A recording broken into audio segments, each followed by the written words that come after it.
அவரோட நான் தலை சிறந்தவன் என்கின்ற ஒரு ஆனந்த புத்தி.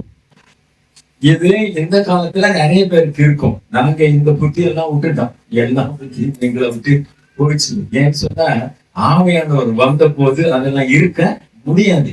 அன்பானவர்களே, அந்த புத்தி இருந்ததுனால பரிசுத்த ஆவியை பெற்றுக் கொள்ளுகிறது மிகப்பெரிய பிரச்சனையா இருந்துச்சு. இதே போல பரிசுத்த ஆவியை கூட்டம் நடத்துவாங்க. நானும் அங்க ஆண்டவரை பரிசுத்த ஆவியை கொடுன்னு கேட்பேன். ஆனா எனக்கு மட்டும் கிடையாது. சின்ன சின்ன பசங்க எல்லாம் ஆவியில நிரம்ப அந்நிய பாச கத்திட்டு இருப்பாங்க. எனக்கு எரிச்சல் வரும், கோபம் வரும், பயங்கரமா கோபம் வரும். இந்த ஆண்டவரே, இந்த பிள்ளைங்களை விடவா நான் பெரிய பாவியா? எனக்கு நீ அபிஷேகத்தை ஊற்ற மாட்டீங்களா என்று இருக்கும். உங்களுக்கு அது போல கோபம் இருக்கோ? சரி பண்ணிக்கிடுங்க. நான் இதே போல ஒரு மீட்டிங்ல பேசிட்டு இருக்கிறேன். அப்போ 2 பிள்ளைங்களுடைய தாயி அந்த 2 பிள்ளைங்களையும் கூட்டிக்கிட்டு நான் உள்ள நுழைகிறேன். அவன் பக்கத்துல கிட்ட வந்துச்சு. அது என்னை பார்த்து, பாஸ்டர், எங்க 2 பசங்களுக்கு பரிசுத்த ஆவி கிடைக்கணும் அப்படின்னு சொல்லிக்கிட்டு அது உள்ள போயிடுச்சு. நானும் என்னுடைய பிரீச்சிங் மேடைக்கு வந்துட்டேன். என்ன ப்ராப்ளம் அப்படி என்றால், இந்த குடும்பம் ஒரு காலத்துல இந்த பரிசுத்த ஆவி பெற்று அந்நிய பாசம் பேசி இந்த முட்டை கொஞ்சம் உயர்த்தி ஜெபம் பண்ணுவாங்க, கொஞ்சம் குதிப்பாங்க, கொஞ்சம் அப்படி ஆராதிப்பாங்க.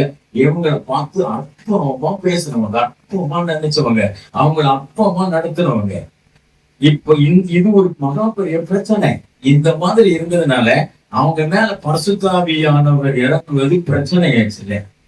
அதாவது நீங்க இந்த உலகத்துல எந்த பாவம் செஞ்சாலும் அது உங்களுக்கு மன்னிக்கப்படும். ஆவியானவருக்கு விரோதமா தப்பு பண்ணினா அந்த தவறு இம்மையிலும் மறுமையிலும் மன்னிக்கப்படாது.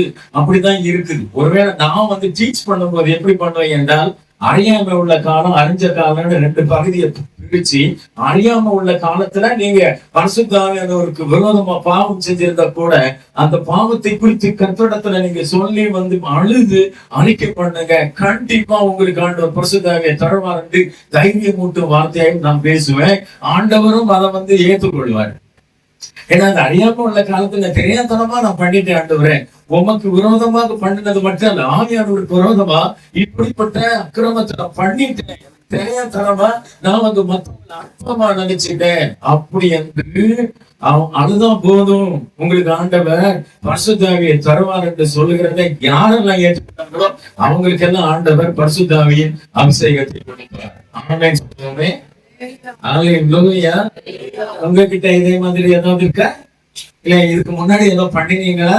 அப்படி இருந்தா தயவு செஞ்சு சீர்திருத்தத்திற்கு உங்களை ஒப்பு கொடுத்து விடுங்கள். பரிசுத்த ஆவியானவர் உங்கள் மேல கண்டிப்பா வருவார். ஆமென் சொல்லுவோம். அல்லேலூயா, அல்லேலூயா. கர்த்தருக்கு ஸ்தோத்திரம் உண்டாகட்டும். பரிசுத்த ஆவியானவர் என்பது அவ்வளவு ரொம்ப ஈஸி தான். இப்போ இந்த 2 வாரத்துக்கு முன்னாடி அதாவது ஒரு சண்டே என் ஆராதனையை முடிச்சுக்கிட்டு நான் சின்ன பசங்களை எல்லாம் வர சொல்லியிருந்தேன். அதாவது ஸ்கூல் படிக்கிற பிள்ளைங்க, அந்த பிள்ளைங்க 9ஆம் கிளாஸ் படிக்கிற பிள்ளைங்க வரைக்கும் வந்திருந்தாங்க. என்னுடைய வலது பக்கத்துல ஆம்பளை பசங்களையும் என்னுடைய இடது பக்கத்துல அந்த பெண் பிள்ளைங்களையும் வச்சிருந்தோம். நான் நடுவுல பண்ணிட்டு இருந்தேன். குறைந்தபட்சம் 1 hour பிள்ளைங்களோட பரிசுத்த ஆவியை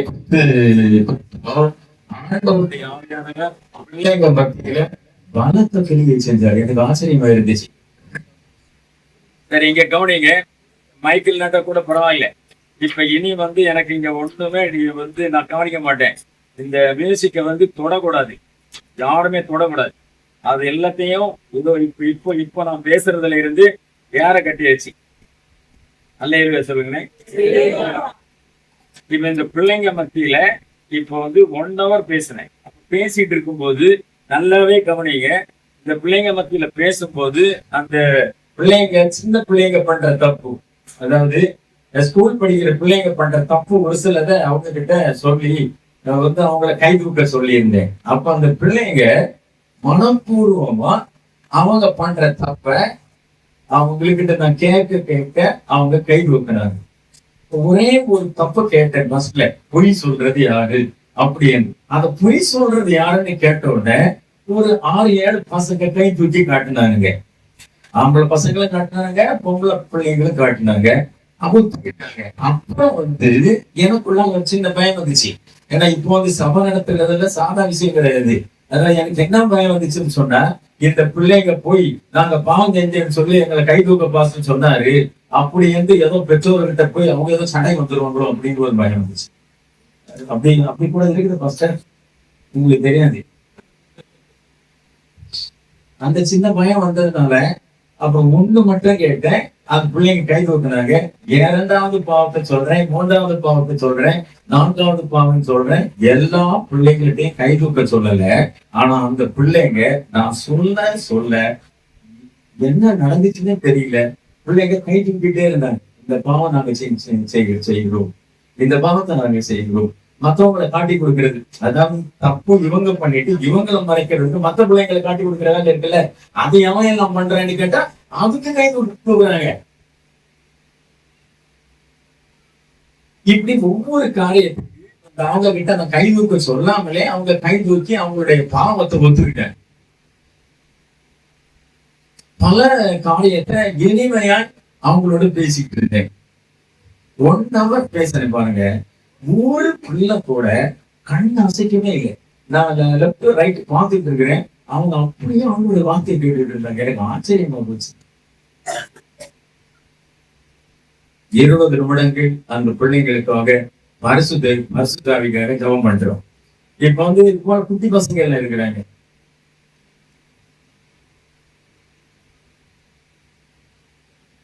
நான் சர்ச்சிலே சொல்லியிருந்தேன், ஊத்துல கை வச்சா எல்லாரையும் கை வைப்பேன்.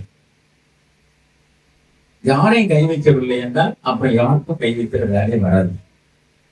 சில விஷயம் ரொம்ப ஸ்ட்ரிக்டா இருக்கேன் அப்படி என்று சொல்லியிருக்கேன். அதனால இப்போ பிள்ளைங்க மேல கை வைக்க வேண்டிய அவசியம் இருந்துச்சு. அதனால போய் கை வச்சு ஆம்பளை பசங்களை ஜெபம் பண்ணிட்டு அப்புறம் பொம்பளை கிட்ட வந்தேன். இப்படி கிட்டனா ஒரு பொண்ணு கிட்ட இப்ப கிட்ட வரேன். அதுக்குள்ளாலேயே அந்த கண்களில இருந்து உடஞ்சி கண்ணீர் ஊத்து. அப்பவே அந்த பொண்ணை போய் நான் கை வைக்கிறதுக்கு முன்னாடி அந்த அந்நிய பாச பேசி ஆண்டவரை துதித்து எனக்கு ஆச்சரியமா இருந்துச்சு. அந்த பொண்ணு கிட்ட கையே வைக்க உடஞ்சி நோங்கி கண்ணில இருந்து கண்ணீரா போச்சு. அந்த பொண்ணுடைய ஒரு சின்ன பொண்ணு, அந்த பொண்ணு அந்த பொண்ணு அவரு தான் இருக்கு. அந்த பொண்ணை நான் கை வச்சு ஜெபம் பண்ணிட்டு இருக்கேன். அப்புறம் கடைசியில யார் பரிசுத்தாவியை பெற்றாரு? இதுல பாதி பிள்ளைங்க கை தூக்கிட்டு இருக்குது. இந்த பிள்ளைங்க பரிசுத்தாவியை பெற்றாங்க என்று எனக்கு அடையாளங்கள் இது தெரியல. அதனால நான் அதை சீரியஸா நினைக்காம நான் அப்படி அவங்க பிள்ளைங்க நாங்க பரிசுத்தாவி பெற்றோம்னு சத்தம் போட்டு சொல்றாங்க. சோ நான் அதை அசால்ட்டா விட்டுட்டு போயிட்டேன். நான் வெளியே சர்ச்சில இருந்து இதே போல ஃபர்ஸ்ட் ஃப்ளோர்ல சர்ச்சு வெளியே வந்தேன். இங்க பெற்றோர் நின்றுட்டு இருந்தாங்க. உங்களுடைய பிள்ளைங்களை என்ன நடந்துச்சு, என்ன சேஞ்ச் அப்படின்னு நீங்களே என்கொயரி பண்ணிக்கிடுங்க அப்படின்னு சொல்லிட்டு நான் போயிட்டேன். இந்த பிள்ளைங்களை அவங்க என்கொயரி பண்ணும்போது ஒரு பொண்ணு சொல்லுதான், நான் போய் பேசுவேன், திருடுவேன், அடுத்தவங்களை காட்டி கொடுக்கறது எல்லாமே எல்லா வேலையும் நான் பண்ணுவேன். ஆனா இன்னைக்கு ஆண்டவர் பேசுறாரு, இனி இது எதையும் நான் பண்ண மாட்டேன். முன்னாடி நான் ஜெபம் பண்ண மாட்டேன், பைபிள் படிக்க மாட்டேன். இனி ஜெபம் பண்ணுவேன், பைபிள் படிப்பேன். இனி நான் கர்த்தரை தேடுவேன் அப்படின்னு. அந்த பொண்ணு அதிகபட்சம் இந்த பொண்ணோட 1 வயசு ஜாஸ்தி. அவ்வளவுதான். அந்த பொண்ணு இந்த தீர்மானத்தை சொன்னபோது அங்கே கூடி குழுமி இருந்தவர்கள் ஆச்சரியப்பட்டு போயிட்டாங்க. உங்க பிள்ளைங்களுக்கும் எவ்வளவு வந்திருக்கேன். அடுத்த தலைமுறையை உருவாக்க வேண்டும் என்றால் இப்படிப்பட்ட ஊழியங்கள் நடக்க வேண்டும் என்று அவர்களுக்குள்ளே ஒருவரை ஒருவர் பேசி மகிழ்ச்சி அடைந்து போய்விட்டார்கள். அன்பானவர்களே, இன்று இப்ப நீங்க பரிசுத்தாவி பெறணும்னா நீங்க செஞ்ச தப்பிதத்தை நீங்க ஒத்துக்கொண்டுதான் ஆகணும். அதை அசால்ட்டா விட்டுட்டு போவீங்க. அப்படி என்றால் ஆவியானவரை பெற்றுக்கொள்வதற்கு முடியாம போயிடும். இயேசுநாதர் வர வரைக்கும் ஆவியானவரை காத்திருந்து பெற்றுக்கொள்ள முடியவில்லை என்று கைவிடப்படுவீங்க என்று பரிசுத்தாவியை பெற்றுக்கொள்ள உங்களை ரெடி பண்ணிக்கிடுங்க. இந்த கார்த்தி கமாலியே அப்படி என்று ஒருத்தர் யூடியூப்ல பேசுவார். நீங்க கேட்டிருக்கிறீங்களா? அவர் தூத்துக்குடிக்காரரு. சோ அவர் ஒரு சின்ன ஒரு பிட்டு பேச்சு பேசினாரு. அதுல அவர் என்ன சொன்னார் அப்படி என்றால், இந்த நாகர்கோயில காஞ்சூர்கோடுல சாமி இயேசுதாசன் அப்படி என்று ஒரு காவி உடை அணியக்கூடிய ஐயா இருப்பார். அவருடைய சர்ச்சில் ஒரு நாள் ஒரு சகோதரி முன்னாடி உட்கார்ந்துச்சு. அப்ப அவர் ஆராதனை நடத்துறதுக்கு ரெடியா உட்கார்ந்து இருக்கிறாரு. அது உட்கார்ந்துட்டு சோதரன்னு சொல்லிட்டு அந்நிய பாஷை பேச ஆரம்பிச்சு. யாரும் அந்த அந்நிய பாஷை பேசுறது? எழுந்து வீட்டுக்கு ஓடிப்போ அப்படின்னு சொன்னாரு. யார் அந்நிய பாஷை பேசுறது? எழும்பி வீட்டுக்கு ஓடிப்போ. ஐயா, என்னையா சொல்றீங்க நீங்க?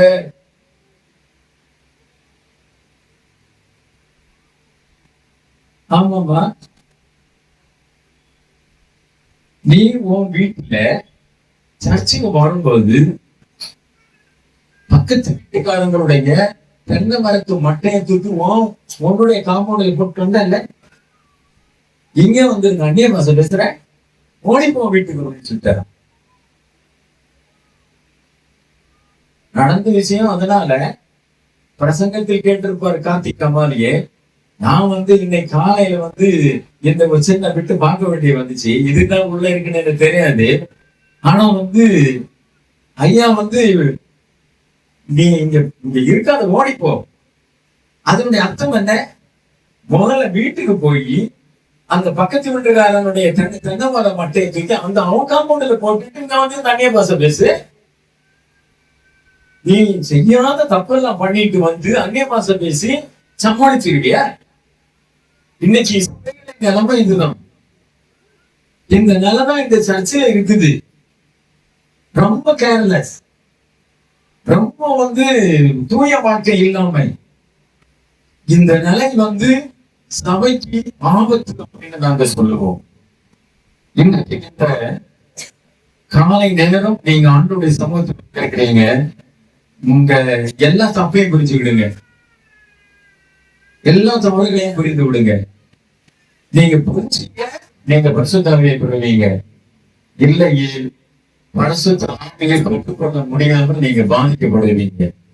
இன்னைக்கு ஆண்டவர் உங்களோட பேசட்டும், உங்களுக்கு கிருபை தரட்டும். ஆமென் சொல்லுதேனா? ஹல்லேலூயா, ஹல்லேலூயா, ஹல்லேலூயா. In the name of Jesus. ஹல்லேலூயா. நம்ம கர்த்தரை மகிமைப்படுத்துவோம். ஹல்லேலூயா. இந்த வாயை கொஞ்சம் விரிவாய் தர, அப்பொழுது நான் பண்ணேன் நரம்புவே அப்படி சொன்னார்ல, விஷயம் தெரியுமா? வாயை கொஞ்சம் விரிவா தர, நான் அதை நிரப்புவேன். நீங்க இன்னைக்கு வாயை விரிவா திறந்தா பாஸ்டர் ரெடி பண்ணி வச்சிருக்கிற பிரியாணி உங்களை நிரப்பும். அப்படி இல்லை. வாயை விரிவாய் திற, நான் அதை நிரப்புவேன். நீ கொஞ்சம் விரிவா வாயை திறக்கவனால முடிஞ்சுன்னு சொன்னா என்னை எந்த அளவுக்கு துதிச்சு மகிமைப்படுத்த முடியுமோ துதியின் ஆவிய உன் வாயில நான் வைப்பேன் அப்படின்னு ஒரு அர்த்தம்னு வச்சுக்கிறேங்க. இந்த மாதிரி அர்த்தம் நான் என் புத்தகத்துல எல்லாம் படிக்கிறது இல்லை. நான் நினைட்டு இருக்கும்போது எனக்கு ஒரு வெளிப்பாடு வந்தா நான் அதை அப்படி சொல்லிடுவேன். அல்லேலூயா சொல்றீங்களா? அல்லேலூயா சொல்றீங்களா? வாயை கொஞ்சம் விரிவாய் தர, நான் அதை நிரப்புவேன். அப்படி என்றால் ஒருவேளை இன்றைக்கு நீங்க வாயை விரிவாய் திறந்து ஆண்டவர் பரிசுத்த ஆவியினால உங்களை நிரப்பிட்டா, பரிசுத்த ஆவிக்குள் இருக்கின்ற மகத்துவங்கள், மகிமையானவைகள், வல்லமையானவைகள், கிருபையானவைகள், அதிகாரத்துக்கு உட்பட்டவைகள் உங்களுக்கு சொந்தமாக இல்லை. அதை விட பெருசு என்ன வேணும்? ஆண்டவர் உங்களோட இன்று பேச இப்ப இன்னும் பேச்சு தான் ஸ்டார்ட் பண்ணல. நான் பேச்சு ஸ்டார்ட் பண்ண பிறகு எவ்வளவு நேரம் பேசினாலும் பேசட்டுமே. வந்து யாருக்கும் சீக்கிரமா வீட்டுக்கு போகணும்னு இருக்க? அப்படி ஒண்ணும் இல்லைல்ல, அப்படி ஒண்ணும் இல்லைல்ல. நீங்க சீக்கிரமா எல்லாம் போக முடியாது. நான் அப்படியே உட்கார்ந்து இருக்கும்போது பக்கத்துல இது மாதிரி ஒரு பேப்பர் இருந்துச்சு. அதை எடுத்து வச்சு இத்தனையோ விஷயங்கள் நோட் பண்ணியிருக்கேன். அதை நோட் பண்ணதை வந்து உங்களுக்கு நான் சொல்றதுக்கு வாய்ப்பு வருமானு எனக்கு தெரியல. ஆனா சின்ன சின்ன விஷயங்கள் சொல்றேன். அதையெல்லாம் நீங்க கண்டிப்பா கேளுங்க, உங்களை மாற்றிக்கொள்ளுங்க. இப்போ இந்த பரிசுத்தாவி சொல்றதுக்கு இவர் என்ன சொன்னாரு? கீழ்ப்படுகிறவர்களுக்கு ஆண்டவர் பரிசுத்தாவியை கொடுக்கிறார் அப்படி என்று. அது அப்போஸ்தலர் 5:32 இருக்கும். பிளீஸ் இங்க கவனிங்க. நான் சொல்ற வசனம் எல்லாமே ரொம்ப ரொம்ப சிம்பிள். இப்ப நீங்க இங்க கவனிங்க. அதாவது கீழ்ப்படுகிறவர்களுக்கு தந்தவழியில பரிசுத்தாவி அப்படின்னு இருக்கு. நான் ஒரு சூப்பர் ஸ்டாரை பற்றி பேச போறேன். சூப்பர் ஸ்டார் தான் யாரு? விஜயா இல்ல ரஜினிகாந்தா? அவனோட எனக்கு பிடிக்க முடியாது. அப்புறம் நாலு பாருங்க, நான் சொல்ற கிறிஸ்தவ சூப்பர் ஸ்டார் யாருன்றால் டிஜிஎஸ் தினகரன். இந்த டிஜிஎஸ் பரிசுத்தாவி. நான் அவர் சொன்னதை சொல்றேன்.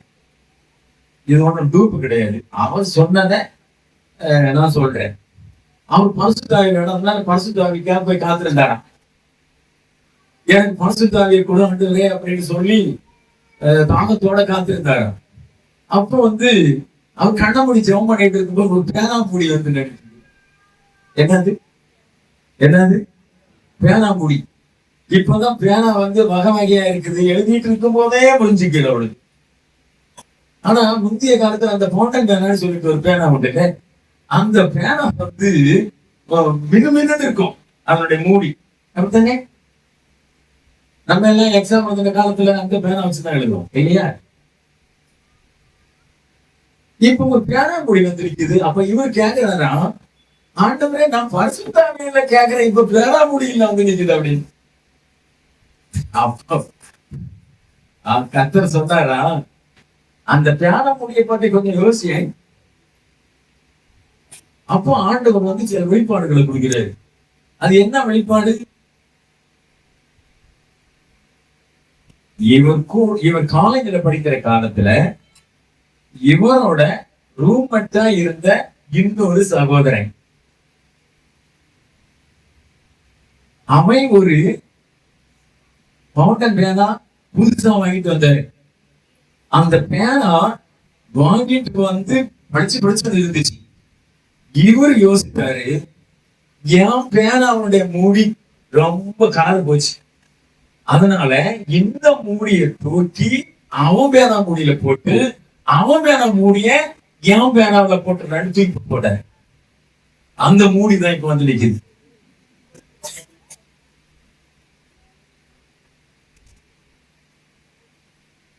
உடனே இந்த கீழ்ப்படுகிறவர்களுக்கு அந்த பரிசுத்தாவி இருக்குல்ல, உடனே இவர்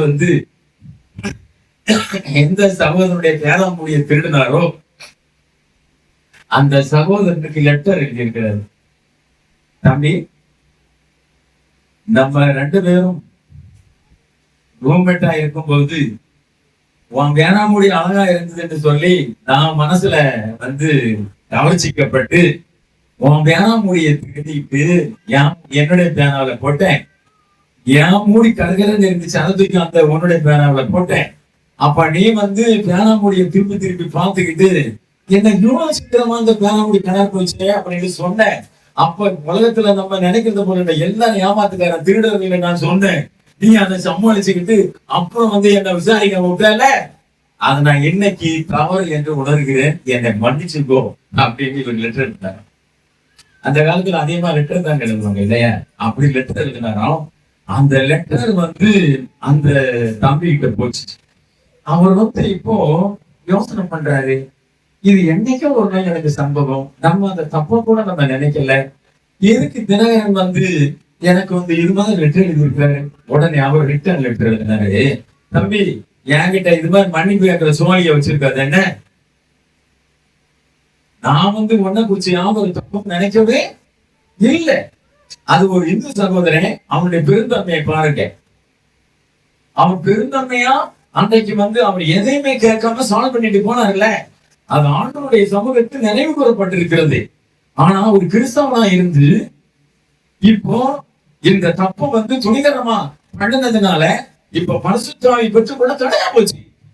அதனால பரிசுத்தாவி நான் உனக்கு தரணும்னு சொன்னா பேனா மூடிக்கு நீ மன்னிப்பு கேட்டு கிளியர் பண்ணு. அப்படித்தான் ஆண்டவர் அந்த வெளிப்பாடை கொடுத்தார். உடனே இவர் தனக்குள் உணர்வடைஞ்சு அவருக்கு மன்னிப்பு கடிதம் எழுதி விட்டார். இந்த இடம் தான் முக்கியம். அவர் கீழ்ப்படைஞ்சு மன்னிப்பு கடிதம் எழுதி விட்டார். அதனால அவருக்கு ஆண்டவர் பரிசுத்தாவியை கொடுத்தார். அல்லேலூயா. இப்ப இன்றைக்கு உங்களுக்கு பரிசுத்தாவி வேண்டும் அப்படி என்றால் நீங்க எல்லாருமே எதுக்கு கீழ்ப்படியணுமோ அதுக்கு கீழ்ப்படியணும். இப்ப ஏதோ ஒரு காரியத்தை நான் பேசிட்டு இருக்கும்போது கர்த்தர் உங்களுக்கு வெளிப்படுத்துகிறாரா? யார்கிட்டயே ஒருத்தட்ட வாங்கின கடனை அடைக்கலையா? அந்த கடனை ஒன்றில் அவங்க கிட்ட சொல்லி அதுக்கு மீட்பு பெற்றிருக்க வேண்டும். அது இல்லாம ரகசியமா அப்படி வச்சுட்டீங்க அப்படி என்றால் அதனால பரிசுத்தாவி வராது. என் தப்ப சொல்றேன் நான். அப்போதான் உங்களுக்கு நீங்க திருத்துறீங்களான்னு பார்ப்போம். என்னை பார்த்தா ஒண்ணும் புரியல, ஒண்ணுமே புரியல. என்னை பார்த்தா ஒண்ணும் புரியாது. நான் ஸ்கூல்ல படிச்ச காலத்துல 11ஆம் கிளாஸ் அப்போ ஸ்கூல் பீப்பிள் லீடர். நாங்க நிறைய விளையாட்டு துறையில இருந்தோம். அதனால நிறைய விளையாடுறது பிள்ளைங்களை குரூப்பா கூட்டிட்டு போறது. அப்போ அந்த காலத்துல இந்த பனியை உள்ளாடை இதெல்லாம் ஒரு கடையில போய் கடன் வாங்குவோம். கொஞ்சம் காசு கொடுத்துக்கிட்டு நான் ஸ்கூல் பீப்புள் லீடர் இல்ல, அது அப்போ ரொம்ப மரியாதைக்குரிய போஸ்டர். அப்ப அந்த மாதிரி அவங்க கிட்ட கொஞ்சம் கொடுத்துட்டு அப்புறம் தானே அப்படின்னு சொல்லிட்டு அவங்க கேட்க மாட்டாங்க, எழுதி வச்சுடுவாங்க. இந்த ஸ்கூல்ல படிக்கிற பையன் இவ்வளவு கடன் வாங்கியிருக்கிறான் அப்படின்னு சொல்லி. அது இப்ராஹிம் ஸ்டோர் அப்படின்னு சொல்லி ஒரு முஸ்லீம் நடத்தக்கூடிய ஒரு துணிக்கடை. அங்க எழுதி வச்ச பணம் 10 வருஷம் 15 வருஷம் 20 வருஷம் ஆயிப்போச்சு மாஸ்டர்.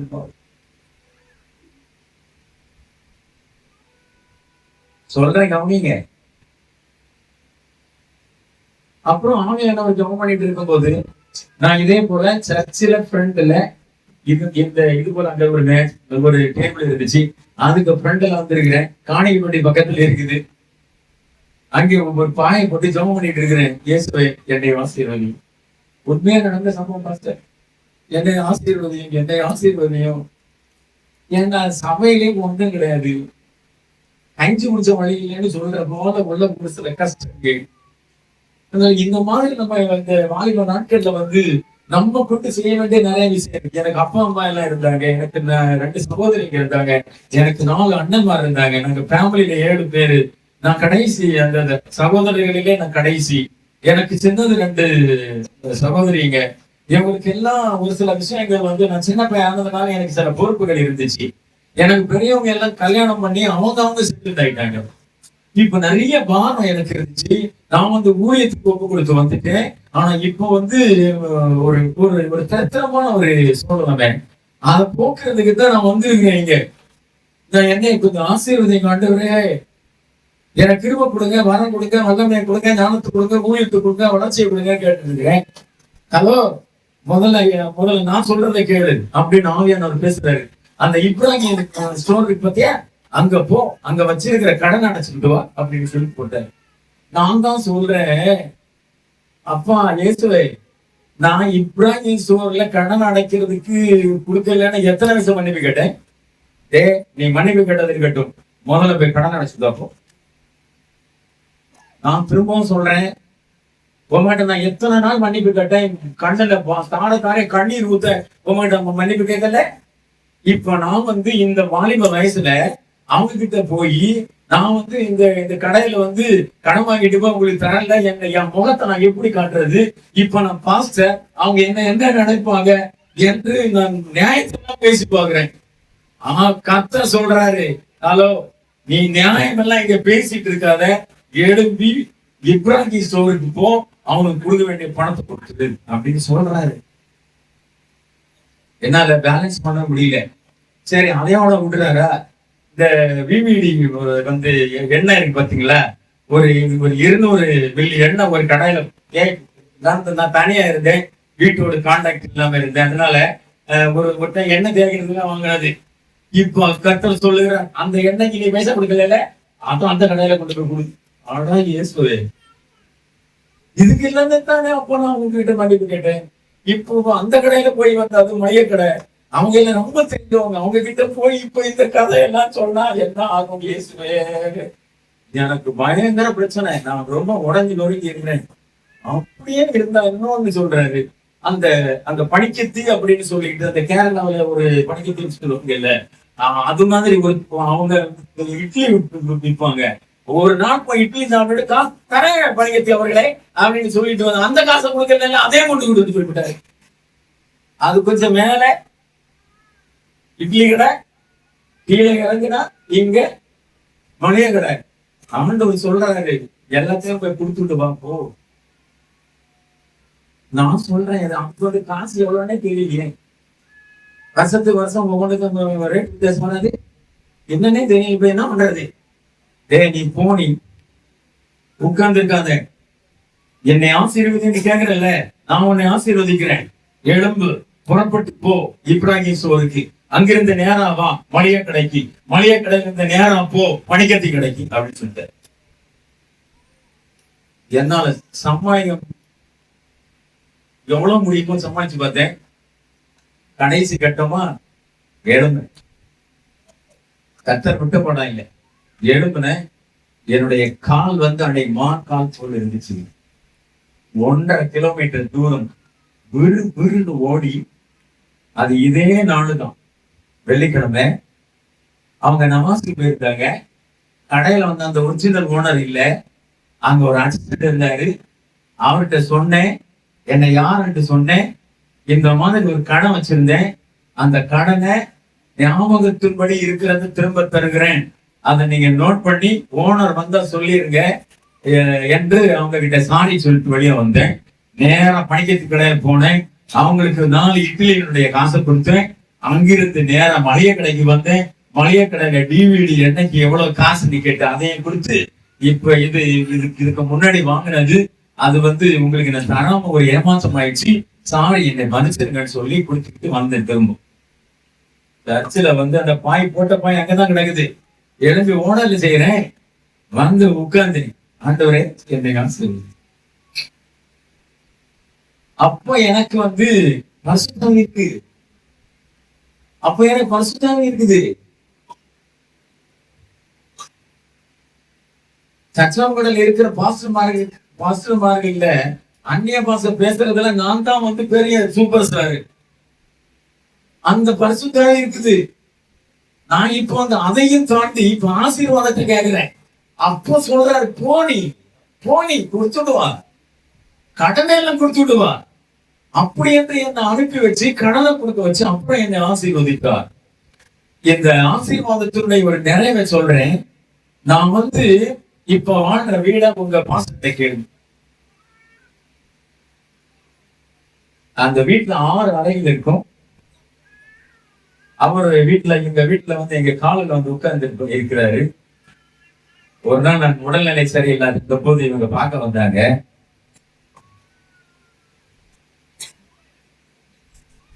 ஓரளவுக்கு எல்லா வசதியும் அந்த வீட்டுல வந்து செஞ்சிருக்கோம். எந்த பிரயாசமும் நான் எடுத்ததில்லை.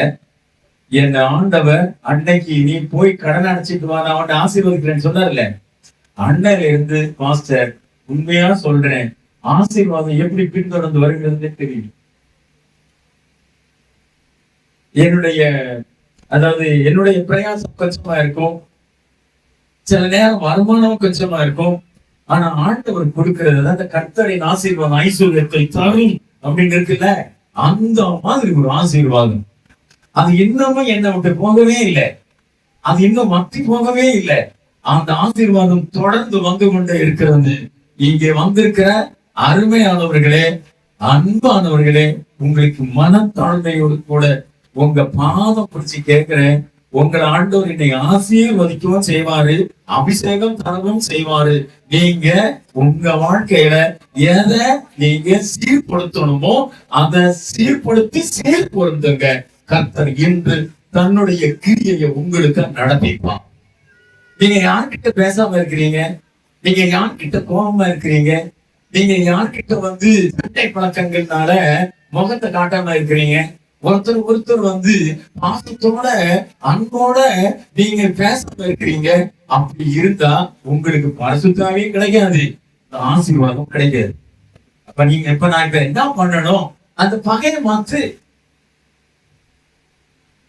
சிலர்கிட்ட இருக்கும் ஒரு ஒரு ஒரு பெருமை இருக்கும். அது என்னன்னு தெரியுமா?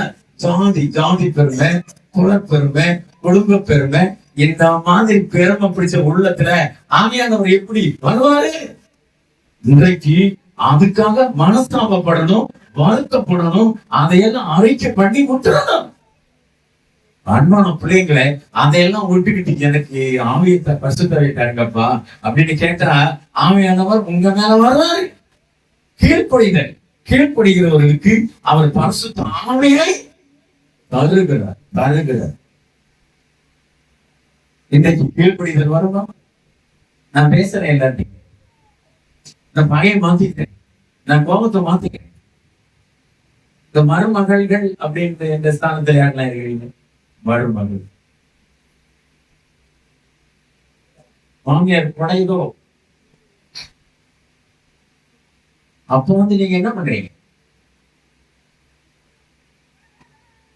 உங்களுக்கு என்று ஒரு சுயபக்தியின் மேல சாஞ்சி மாமியார் பேர்ல சாய்ப்பு விழுந்துருவீங்களோ?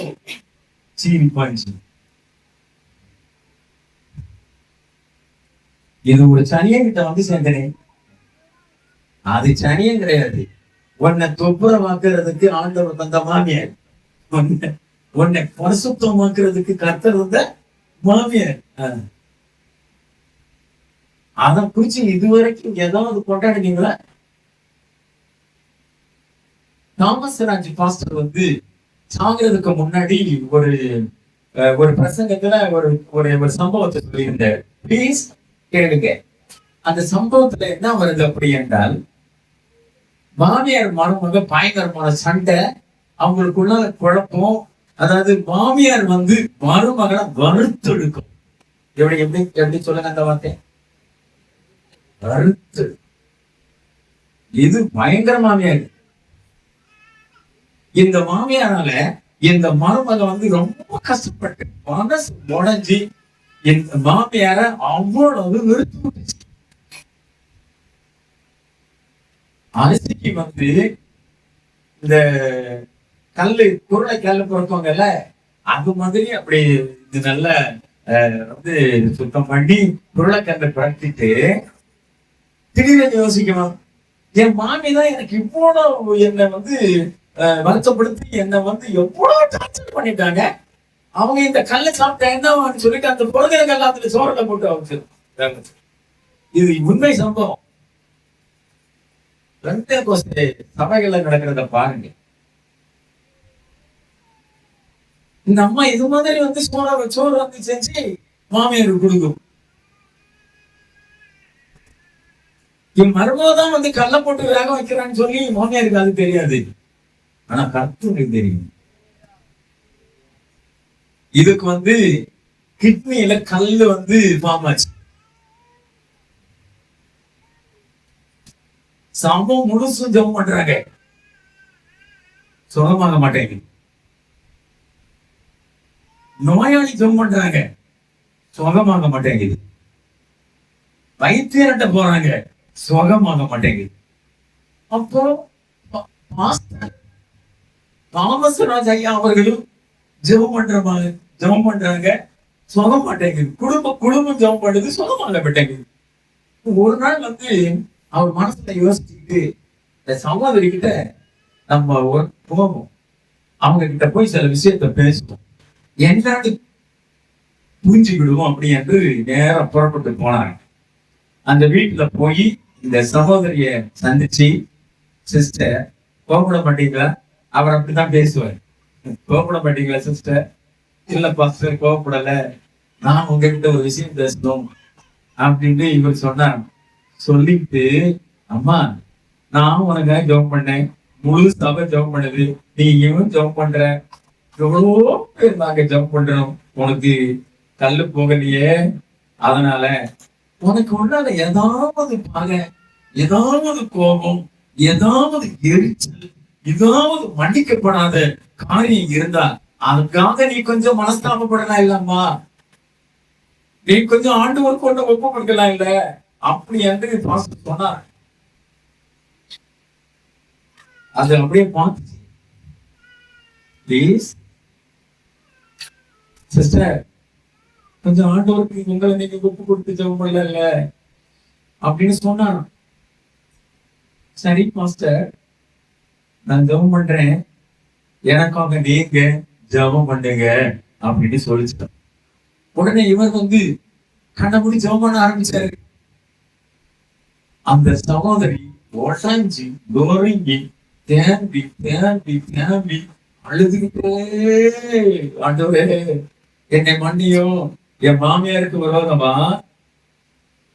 நான் அரிசியில கல்ல போட்டு சோறு செஞ்சு கொடுத்தேன், அந்த கல்லு எனக்கு வேறையா வந்திருக்கப்பா, பிளீஸ் டாடி என்ன மன்னிச்சிருக்கோ அப்படின்னு அந்த சகோதரி மழ மழ மழன்னு அழுது ஜெபம் பண்ணிச்சு. நடந்த சம்பவம் அப்படி ஜெபம் பண்ணிட்டு அது அழுதுகிட்டே இருக்குதுல்ல, திடீர்னு அந்த ரெஸ்ட் ரூம் போன பாஸ்டர் அப்படின்னு சொல்லிச்சு போயிடுச்சு. ரெஸ்ட் ரூம் போனா இந்த கிட்னில இந்த கல் எல்லாம் பொடி பொடி அங்க ஒருங்கி எல்லாம் யூரின் வழியா வெளியே வந்துச்சாமே. அப்பாவே பாஸ்டர் உள்ள இருந்து வெளியே போகல, அப்பாவே என் ஆண்டவர் எவ்வளவு வல்லமை உள்ளவர் இல்ல. அப்போ பாவம் எவ்வளவு பெரிய பிரச்சனைகளை உண்டாக்குது, பாவம் எவ்வளவு பெரிய வேதனையை உண்டாக்குகிறது, நஷ்டத்தை உண்டாக்குகிறது.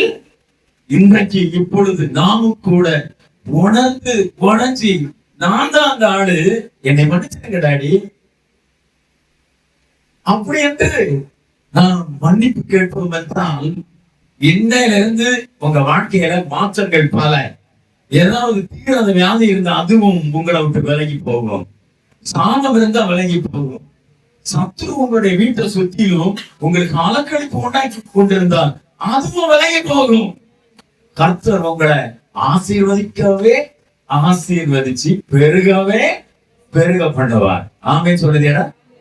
ஹல்லேலூயா ஹல்லேலூயா. கர்த்தருக்கு ஸ்தோத்திரம் உண்டாகட்டும். ஆக அன்பான பிள்ளைங்களே, கீழ்ப்படுகிறவர்களுக்கு தந்தபடின பரிசுத்த ஆவியானவர். கீழ்ப்படுகிறீங்களா? அதான் என்கிட்ட உங்களுக்கு போக முடியல, நான் இவ்வளவு ஸ்ட்ரிக்டா நீங்க சொல்லிட்டு இருக்கிறாரு, அவருக்கு இந்த வேலை இல்லை, அவர் வந்தா தூர 10% பண்ணிட்டு போக வேண்டியதானே அப்படின்னு யோசிக்கிறீங்களோ? அதுக்கெல்லாம் முடியாது. எனக்கு வயசு 71. நான் சின்ன பையனா இருந்திருந்தா நீங்க சொல்ற மாதிரி பிரசங்கம் பண்ணிட்டு போயிருப்பேன். இன்னைக்கு உங்களை சரியா ஆண்டவர் பார்த்துட்டு இருக்கிறாரு. அத நான் சொன்னேன்ல, நான் இங்க வந்த நேரமே கவனிக்கிறேன், எனக்கு டிஸ்டர்பா இருக்குது, நீங்களும் உங்களுக்கு டிஸ்டர்பா தான் எழுதுறீங்க. தெரியுமா உங்களுக்கு? நீங்களும் உங்களுக்கு டிஸ்டர்பா தான் எழுதுறீங்க. இன்னைக்கு இப்போ அந்த நிலைய ஆண்டவர் மாத்துறதுக்கு பேசிட்டு இருக்கிறார். இது யாருக்கும் தெரியாது, ஆனா உங்களுக்கு தெரியும். அந்த தெரிகிற விஷயத்த நீங்க இனி புறக்கணிக்க முடியாது, தப்பி போக முடியாது. கர்த்தருக்கு முன்னாடி நானும் நீங்களும் நின்று கொண்டிருக்கிறோம். அனைத்தையும் காண்கிற கர்த்தர் அவர் உங்க காரியத்தை பேசிட்டு இருக்கிறாரு. இப்போ நீங்க ஆண்டவர்கிட்ட மன்னிப்பு கேட்டு கீழ்படிச்சிட்டீங்கன்னா கர்த்தர் உங்களுக்கு அபிஷேகம் தருவது நிச்சயம். அல்லேலூயா சொல்லுங்க, அல்லேலூயா சொல்லுங்க, அல்லேலூயா. நீங்க யாரும் வீட்டுக்கு வறுமையா போக வேண்டிய அவசியமே வராது.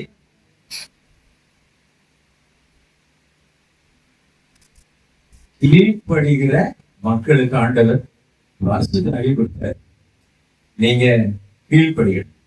இரண்டாவது ஒரு விஷயம் சொல்றேன், தாகமா இருக்கிறவங்க ஆண்டவர் தண்ணீரை கூட்டினார். ஏசாயா 55:1 ஆமா ஆமா, ப்ளீஸ் அப்படியே இருக்கு, அப்படியே அப்படியே இருக்கு. இந்த யோவான் 7 அதுல 36 37 அந்த வசனத்துல நீங்க வரும்போது, தாகமா இருக்கிறவர்களே நீங்கள் எல்லாரும் என்னிடத்தில் வாருங்கள். தாகம் தாகம், ப்ளீஸ் இங்க இங்க இங்க வாங்க வாங்க வாங்க வாங்க. தாகம் இருக்கா? ஆண்டவர் உங்களுக்கு தண்ணீரை, அபிஷேகத்தை ஊற்றுவார். இங்க உங்களுக்கு தெரியல, தாகம் வந்தா தண்ணி குடிப்பீங்களா, குடிக்க மாட்டீங்களா? பிளீஸ், தாகம் வந்தா தண்ணி குடிப்பீங்களா, குடிக்க மாட்டீங்களா?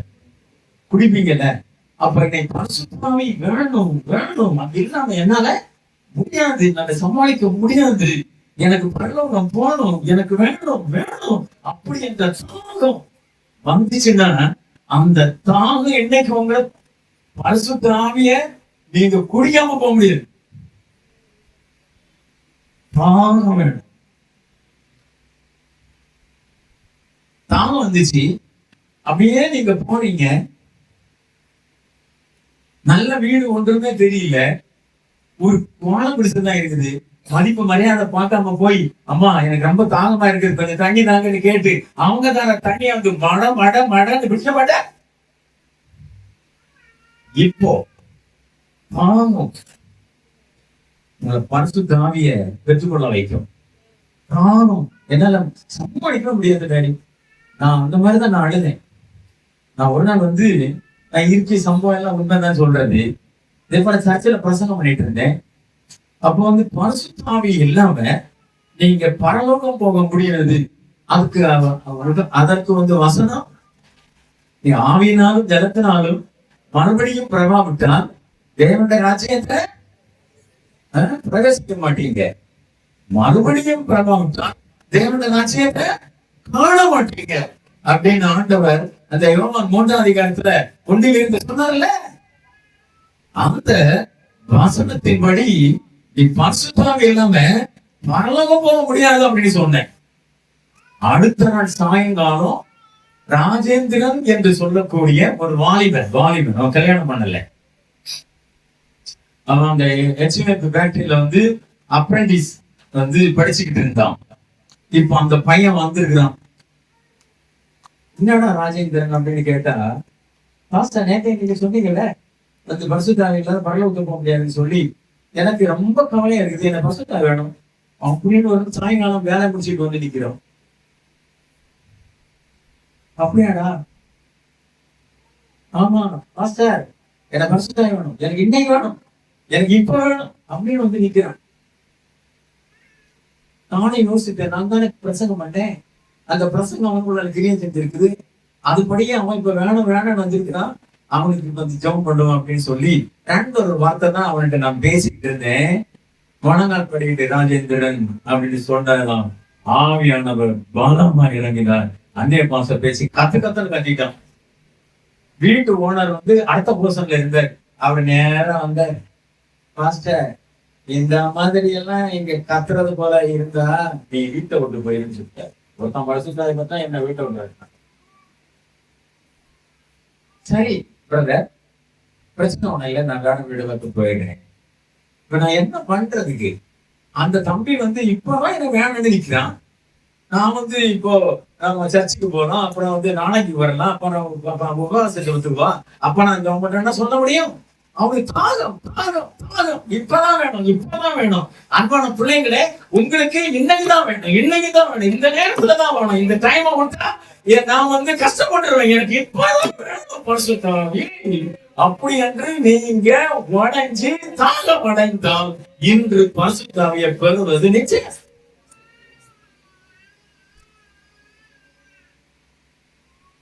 அப்புறம் நீங்க பரிசுத்தாவிய கேட்கணும். இப்ப நான் சொல்ல போற வசனத்தை இவரு சொன்னாரு. இந்த மத்திய 7:7 கேளுங்கள் அப்பொழுது உங்களுக்கு கொடுக்கப்படும். இந்த லூக்கா 11:10 கேளுங்கள், அப்பொழுது உங்களுக்கு கொடுக்கப்படும் அப்படின்னு. 11ல இருந்து வசனங்களை வாசிச்சீங்க சொன்னா,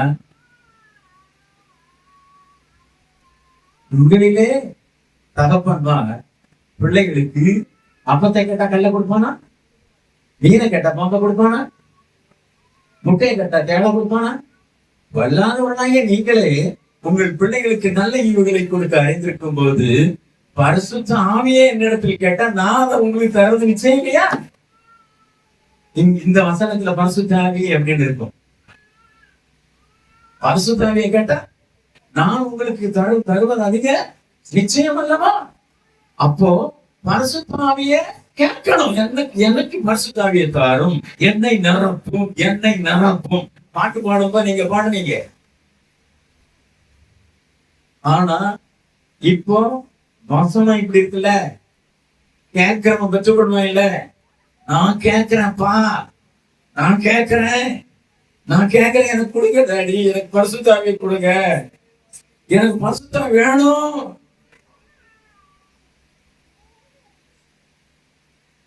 அப்படி என்று நீங்க கேட்டா அவன் உங்களுக்கு பரிசுத்த ஆவியை தருவார். ஆமென் சொல்றீங்களா? இயேசுவின் நாமத்துல எதை கேட்டாலும் நான் உங்களுக்கு தந்துருவேன் அப்படின்னு சொன்னாரு. பரிசுத்த ஆவியை கேட்டா பரிசுத்த ஆவியை தருவாரு.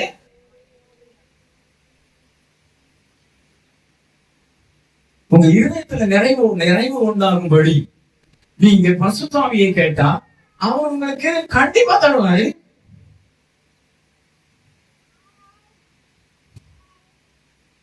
என்று இப்போ என்ன பரிசுத்த ஆவி தாருங்க டாடி, பிளீஸ் எனக்கு பரிசுத்த ஆவி தாருங்க டாடி, டாடி எனக்கு பரிசுத்த ஆவி தாங்க.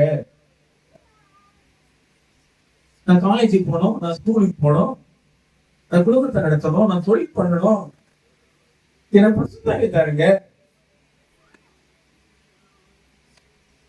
அப்படின்னு நீங்க கேளுங்க. கேட்டா நீங்க புறக்கணிக்கப்பட மாட்டீங்க. கேட்கிற எவனும் பெற்றுக்கொள்கிறானே. ஆண்டுடைய வார்த்தை பொய் சொல்லாதே, ஆண்டுடைய வார்த்தை உண்மைதானே. நீங்க கேளுங்க, கேட்கிற எவனும் பெற்றுக்கொள்கிறான்.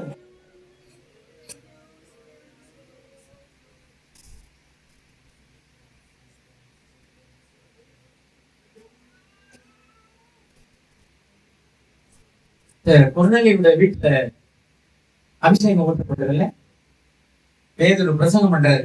என் பேரு தான் அவரு, இங்கிலீஷ்ல பீட்டரு, இவரு மலையாளத்துல பேதுரு, இவரு.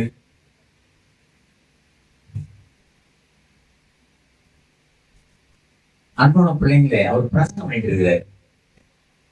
வசனத்தை கேட்ட யாவர் மேலும் பரிசுத்த ஆவியானவர்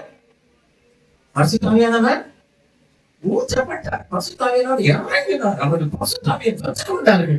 இப்ப வசனம் தானே கேட்டு இருக்கிறீங்க, வசனம் தானே கேட்டு இருக்கிறீங்க.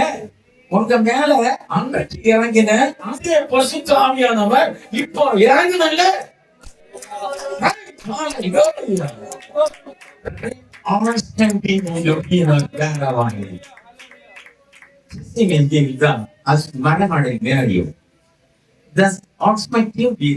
என்கிட்ட பரிசுத்த ஆவியானவருடைய கிரியை பயங்கரமா இருக்கும். நான் கொஞ்சம் எஸ்டிமா போவேன், நீங்க பயந்துடக்கூடாது சரியா? நான் கொஞ்சம் எஸ்டிமா போவேன், அது எனக்கு இருக்கிற ஒரு வரம். அது இப்போ பரிசுத்த ஆவி வசன கேட்ட வந்தாலே இருந்தாலே. அப்புறம் எல்லாரும் ஞானஸ்நானம் எடுத்துட்டீங்களா? நீங்க எல்லாரும் ஞானஸ்நானம் எடுத்துட்டீங்களா? ஞானஸ்நானம் எடுக்காதது யாரு? எடுக்காதது யாரு? யாராவது இருக்கிறீங்களா? ஞானஸ்நானம் எடுத்தா பரிசுத்த ஆவியை நீங்கள் பெற்றுக்கொள்வதற்கு அந்த நிலைக்கு வந்திருக்கிறீங்க அப்படின்னு அர்த்தம். நீங்க ஞானஸ்நானம் பெறல அப்படி என்றால் பரிசுத்த ஆவியை நீங்கள் பெற்றுக்கொள்வது முடியாத விஷயம். வசனம் பேசுனா அதற்கு கீழ்ப்படைய இருதயம் இருந்த அந்த கொர்நேலியுடைய வீட்டுல அவங்க வசனம் கேட்டுக் கொண்டிருந்த போது ஆவியானவர் இறங்கினதற்கு காரணம் அவங்க கீழ்ப்படிதலை அவருக்கு தெரிஞ்சு அவங்களை நிரப்பி இந்த அபிஷேகத்தை பெற்றார். இவர்களுக்கு ஞானத்தினாலும் கொடுக்காமல் இருப்பது எப்படி? அப்படி என்று அவங்க மேல ஞானத்தினாலும் கேட்கப்பட்டது. அன்பான மக்களே, இன்னைக்கு ஞானஸ்நானம் பரிசுத்தாவிக்கு ஒரு வழி உண்டாக்கிட்டாரு. அந்த மரத்தை பெறுவதற்கு நமக்கு ஏற்படுத்தி தருது. ஞானஸ்நானம் ரொம்ப முக்கியம். ஒருவேளை இன்னைக்கு ஆவியை பெற்றுட்டீங்கன்னா இனி நான் ஞானஸ்நானம் எடுக்க என்ன தடை அப்படி என்று கேட்டு ஞானஸ்நானத்துக்கு சேர்ந்து ரெடி ஆகிறதா இருந்தா இன்று ஒருவேளை அபிஷேகத்தை நீங்க பெறலாம். அல்லேலூயா சொல்லுங்க.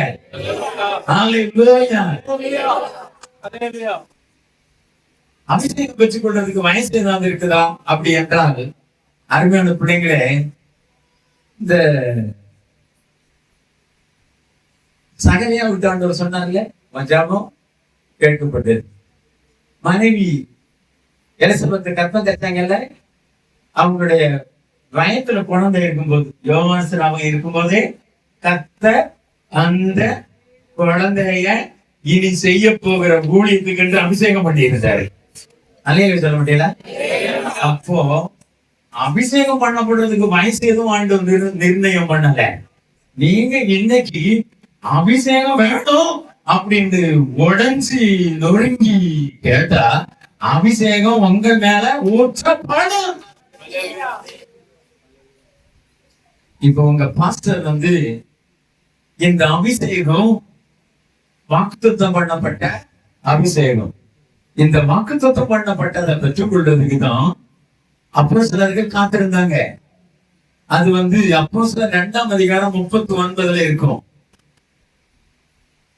வாக்குத்தத்தம் பண்ணப்பட்ட பரிசுத்த ஆவியானவர். இது எப்ப வாக்குத்தத்தம் பண்ணப்பட்டது? ப்ளீஸ் இங்க கவனிங்க. எப்ப வாக்குத்தத்தம் பண்ணப்பட்டது? அந்த யோவேல், அந்த ஆதிகால சபை, பழைய ஏற்பாட்டுல அருமையான பிள்ளைங்களே, அந்த சபைக்கு ஒரு உபவாசம் தேவைப்பட்டுச்சு. நீங்களும் உபவாசம் பண்ணி நீங்கள 10 நாள் அந்த சர்ச்சுக்கு ஒரு உபவாசம் தேவைப்பட்டுச்சு. அந்த சர்ச்சில் இருந்த குறைகளையும் குற்றங்களையும் மீறுதல்களையும் அக்கிரமங்களையும் பாவங்களையும் அறிக்கை பண்ணி தேவனிடத்தில் திரும்ப வேண்டிய ஒரு விஷயம் இருந்துச்சு. உபவாசம் பண்ணீங்க, தேவனிடத்தில் திரும்ப வேண்டிய காரியத்துக்கு நீங்க இந்த உபவாசத்தோட தேவனண்டை திரும்பினீர்களா? அப்படி நீங்க திரும்பி இருந்தீர்கள் என்றால் இன்று பரிசுத்த ஆவியை நீங்க பெற்றுக் கொள்வது நிச்சயம்.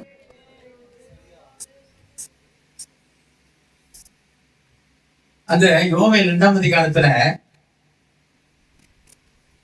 12ல இருந்து வசனம் வாசிச்சீங்கன்னு சொன்னா அவங்க கர்த்தரை திரும்பினார்கள். தன்னுடைய வசனத்தை இருதயத்தை கிழிச்சாங்க. இந்த இருதயத்தை கிழிச்சதுக்கு காரணம் இருதயத்துல தானே எல்லா பாவம் தியாகி கிடக்குது இல்ல? மாச கிரியைகள் இருதயத்துல தானே தியாகி கிடக்குது.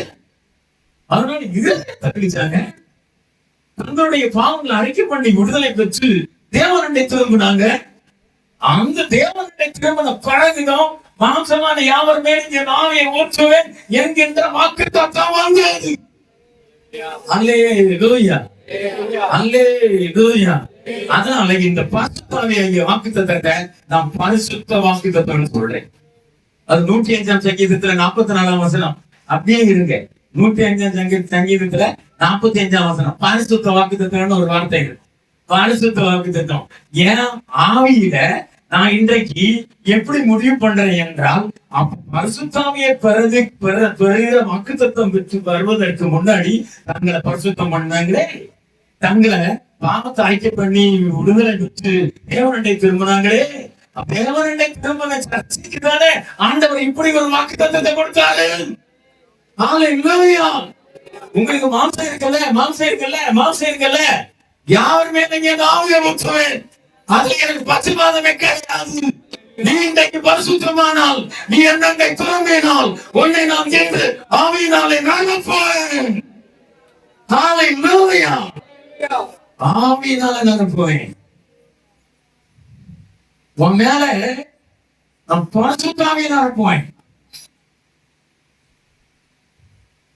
இவர் சொன்னார்ல, இந்த வாக்குத்தத்தத்தில இருந்து எல்லா வாக்கு தத்தங்களும் சப்ளை பண்ணப்படும். நான் அந்த குறிப்பை இங்க எழுதியிருக்கிறேன். இவருக்கு எப்படி தெரியும்னு தெரியல. இல்ல சாதாரணமா சொன்னாரோ இருக்கட்டும். ஆனா அது சாதாரணம் கிடையாது. நான் இங்க நோட் பண்ணியிருப்பேன். பரிசுத்த ஆவியாகிய வாக்கு தத்தம் மிச்ச எல்லா வாக்கு தத்தங்களையும் சுதந்திரிப்பதற்கு வழி உண்டாக்கி தரும். மற்ற எல்லா வாக்கு தத்தங்களையும் பெற்றுக் கொள்வதற்கு ஆயத்தம் பண்ணி தரும். பரிசுத்த ஆவியாகிய வாக்கு தத்தத்தை நீங்க சுதந்திரித்தீர்கள் என்றால் வேதத்தில் இருக்கிற வாக்கு தத்தங்களை சுதந்திரிப்பதற்கு நீங்க தகுதி அடைந்து விட்டீர்கள். அப்ப பரிசுத்த வேணுமா வேணால பரிசுத்த வேணுங்க. என்னால முடியாது டாடி, எனக்கு வேணும் டாடி, ப்ளீஸ் எனக்கு பரிசுத்த கொடுத்துருங்க அப்படி கேக்குறீங்களா? உங்களுக்கு இன்னைக்கு நான் ஒரு விஷயம் கேட்கிறேன். நீங்க அதாவது ஆசீர்வாதம் வேணும்னு சொல்லி யாரு கேக்குறீங்க? இந்த தகப்பன்மார் அந்த வயசுல இருக்கிறவங்க, தகப்பன் பிள்ளை பெற்ற தகப்பன்கிட்ட கேக்குறேன். நீங்க ஆசீர்வாதம் வேணும்னு கேக்குறீங்கல்ல? எல்லாரும் கேக்குறீங்களா கேட்கலையா? கேட்கலையா? அதுக்காக கொஞ்சம் வாங்க தரீங்க. கேக்குறீங்களா கேட்கலையா? ஆசீர்வாதம் வேணும்னு கேக்குறீங்கல்ல? ஏன்னா பொண்டாட்டிய பாதுகாக்கணும், பிள்ளைங்களை பாதுகாக்கணும், அவங்களுக்கு சாப்பாடு கொடுக்கணும், அவங்களுக்கு வஸ்திரம் கொடுக்கணும், அவங்களுக்கு ஏதாவது கஷ்டம் வந்தா அவங்களுக்கு மெயின்டெனன்ஸுக்கு பணம் கொடுக்கணும். அது நான் சொல்றது வியாதி. அருமையான பிள்ளைங்களுக்கு கல்வி கொடுக்கணும், பிள்ளைங்களுடைய உயர்வுக்கு தேவையான எல்லாத்தையும் பணம் கொடுக்கணும். இதுக்கு பணம் வேணும் இல்ல? இதுக்கு ஆசீர்வாதம் வேணும் இல்ல? அது கூட கேட்க மாட்டேடா. இப்போ ஏசாயா 44 அதிகாரத்துல 3-4 அந்த வசனத்தை போய் பாத்தீங்கன்னு சொன்னா, உன் சந்ததியின் மேல ஆவியை, சந்தானத்தின் மேல ஆசீர்வாதத்தை ஊற்றுவேன். உன் பிள்ளைங்க சொல்லின் நடுவில் நிற்கின்ற அலரை செடி வளருவது போல நான் வளர பண்ணுவேன். பிளீஸ் பிள்ளைங்களை பத்த தகப்பன்மாரே, உங்க பிள்ளைங்க இனி ஒருவேளை ஆண்டுடைய வருகை நீடித்தால், இங்க அதோட வயசுக்கு மூத்தவர்கள் இருந்தா, நீங்க பேர பிள்ளையாரெல்லாம் வச்சிருக்கிறீங்க, அந்த பிள்ளைங்க யாரும் அதெல்லாம் கை தூக்க வேண்டாம். பேர பிள்ளையாரெல்லாம் வச்சிருக்கிறீங்க, அந்த பிள்ளைகளுக்கு எல்லாம் ஐஸ்கிரீம் சேர்க்கிறது, சொத்து சேர்க்கிறது, ஆசீர்வாதம் சேர்க்கிறது பரிசுத்த ஆவியை பெற்றுக்கொண்ட பின்போதும். பரிசுத்த ஆவி இன்றைக்கு நீங்க பெற்றுக்கொண்டீங்கன்னு சொன்னா நீங்க எவ்வளவு பெரிய ஆளு தெரியுமா? உங்க வாழ்க்கையில உங்க பிள்ளைக்கு நீங்க ஆசீர்வாதமா மாறிட்டீங்க. இந்த பிள்ளையுடைய பிள்ளைக்கு நீங்க ஆசீர்வாதமா மாறிட்டீங்க. அவ்வளவு பெரிய பாக்கியத்தை பரிசுத்த ஆவிக்குள்ள கர்த்தர் வைத்திருக்கிறாரே. அப்படி என்றால் இந்த பரிசுத்த ஆவியாக வேண்டாமா? இந்த பரிசுத்த வேண்டாமா வேண்டாமா?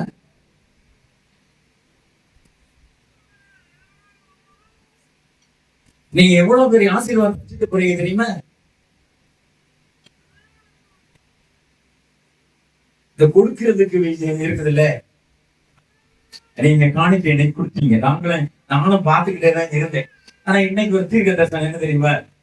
இன்னைக்கு காணிக்கை யார் குறைவா கொடுத்தாங்களோ அதுக்கு ரீசன் இருந்தால் அவங்கள ஆண்டவர் தலை நிமிரப்படுகிறார். குறைவா கொடுத்ததுக்கு ரீசன் இருந்தா, தங்களுடைய நிறைவில் இருந்து கொடுத்திருந்தா அது வேற விஷயம். குறைவுல 5 ரூபாய் இன்னைக்கு கொடுத்திருந்தா கூட, 10 ரூபாய் கொடுத்திருந்தா கூட, ஒரு நாள் காணிக்கப்பட்டிய பக்கத்துல ஏசநாதர் உட்கார்ந்தப்ப நான் என்னை உட்கார்ந்து இருந்தேன். அல்லேலூயா.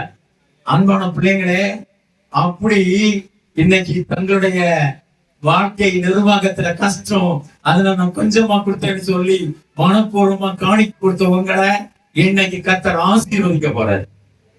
கொடு உனக்கு கொடுக்கப்படும், அமைக்கி கொடுக்கி சரிந்து விழும்படி உங்கள் மடியிலே அளந்து போடுவார்கள் என்ற ஒரு வார்த்தை இருக்குல்ல, லூக்கா 6:38. அந்த வார்த்தையின்படி அருமையான பிள்ளைங்களே, அந்த மடி அப்படின்னா என்ன? அந்த மடின்னு என்ன தெரியுமா?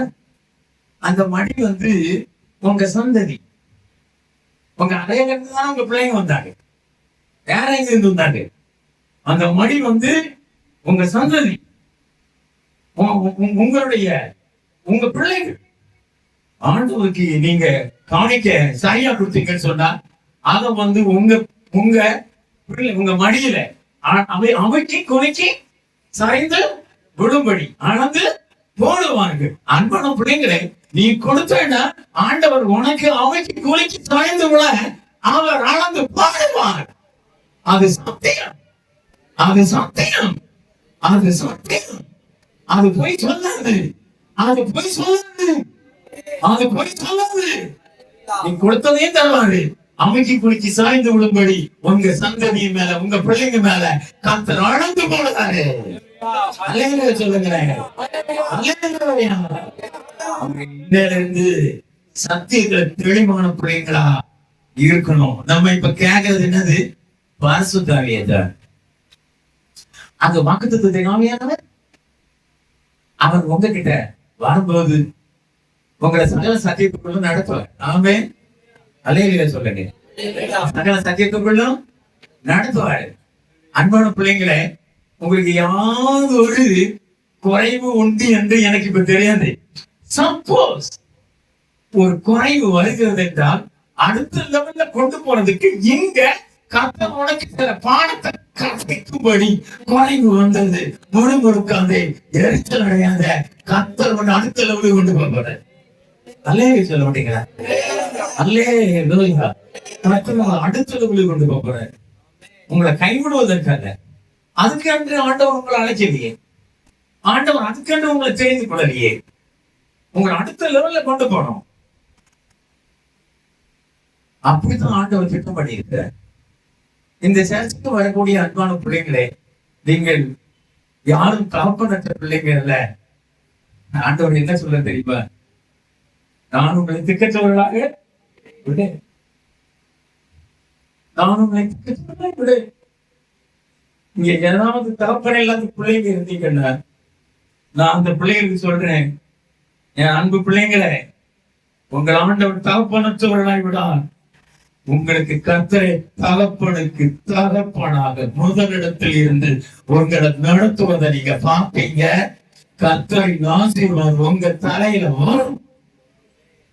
தேவனின் செய்ய நினைக்கிற காரியம் ஒன்று தடைபடவே தடைப்படாது. ஆமை சொல்லுதேடா. அல்லேலூயா, அல்லேலூயா. மகிமை. அன்பான மக்களே, நீங்க பரிசுத்தத்தை பற்றிக்கிடுங்க.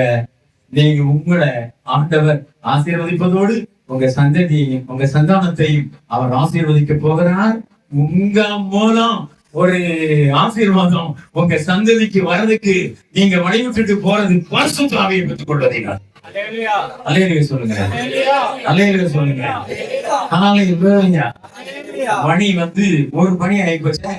அப்ப நான் என்ன பண்றதுக்கு? அருமையான பிள்ளைங்களை நான் நிறுத்திட்டேன். நீங்க சொன்னா நான் நிறுத்திட்டேன். உங்களுக்கு சாப்பாடு வந்து சொல்லுவோம். நான் பேசணுமா? சரி, அப்போ வந்து இப்ப நான் வேற ஒரு ரூட்ல வரேன். என்ன ரூட்ல வரேன் அப்படி என்றால், இந்த பரிசுத்த ஆவி உங்ககிட்ட வரும்போது உங்களுக்கு என்ன நடக்கும் அப்படியே கூட சொல்லிட்டேன். கொஞ்சம் சொல்லிடுறேன், டக்குன்னு சொல்லி நான் முடிச்சுக்கிறேன். பரிசுத்தாவியானவர் உங்ககிட்ட வந்தா உங்களுக்கு என்ன நடக்கும்? அது யாரும் ஒரு சிஸ்டர் இங்க ஜெபம் பண்ண சொன்னீங்க. அது வந்து ஏசாயா 32:15. யாரு ஜெபம் பண்ணது? ஜெபம் பண்ணது யாரு?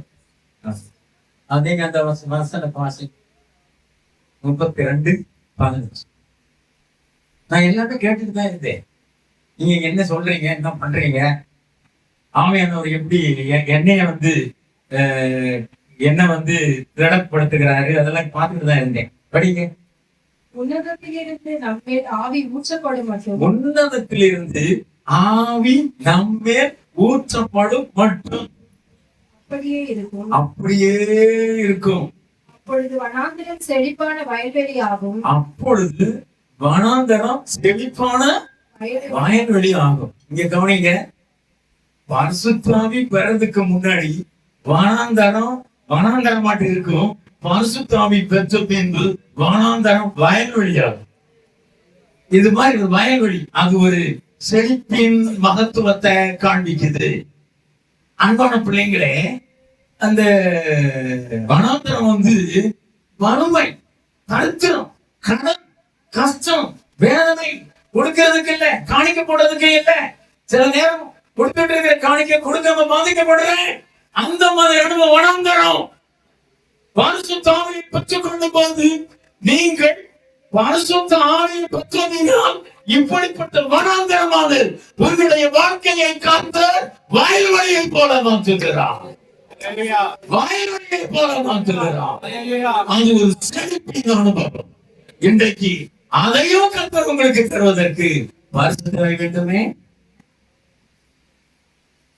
வேணும் எத்தனை பேர் கேக்குறீங்க?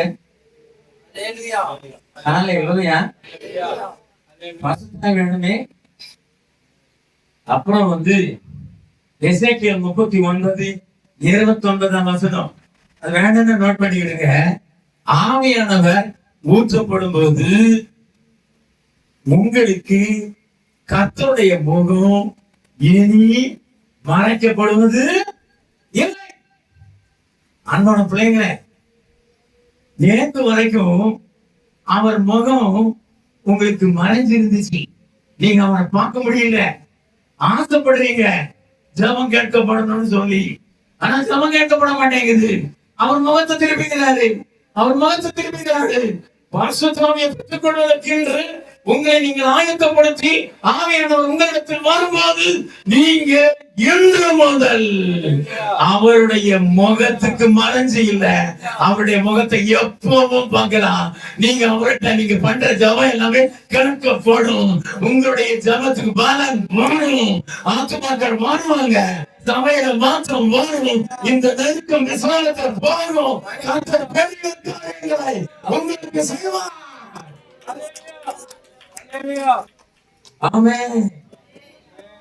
அப்புறமும் இந்த எசேக்கியேல் 36:27 அதை நீங்க வாசிச்சீங்க சொன்னா, அன்பான பிள்ளைங்களே, ஆவியானவர் உங்ககிட்ட வந்து தங்கிட்டாருன்னு சொன்னா நீங்க கற்பனைப்படி நியாயத்தின்படி வாழ்வதற்கு கிருபை கிடைக்கும். கற்பனைப்படி வாழ்வீங்க. வாழ்க்கை குறித்து கவனமா இருப்பீங்க. தப்பு வந்தா ரொம்ப ரொம்ப ஜாக்கிரதையா இருப்பீங்க. நியாயம் உங்களிலே இருக்கும். கற்பனைப்படி செய்கிற அந்த மகத்தான அனுபவம் இருக்கும். காலை லோயா. அன்பான பிள்ளைங்களே, இந்த வசனத்தோட ஜாயின் பண்ணிக்கலாம். வந்து யோவான் 14:23 நாங்கள் உங்களிடத்துல வந்து வாசம் பண்ணுவோம். நீங்க அன்பா இருந்தா என் கற்பனையை கை கொள்ளுங்க. நாங்க உங்ககிட்ட வந்து வாசம் பண்ணுவோம். நாங்க உங்ககிட்ட வந்து வாசம் பண்ணுவோம். இயேசு பரிசுத்த ஆவியானவர் அவங்களே வந்து நம்ம கூட வாசம் பண்றது எவ்வளவு பாக்கியம் இல்ல. அல்லேலூயா சொல்லுங்களேன். அல்லேலூயா. சகோதரர்களே, நான் வந்து உங்களை இப்ப வந்து வம்பு இருக்கல. நான் வந்து உங்களை வந்து ஒரு பலவான போல மாத்தப்பட்டேன். இவங்களை அப்படி மாத்தப்போ மாத்தணும் இல்ல. அப்ப யாக்கோபு 4:5 படி. யாக்கோபு 4:5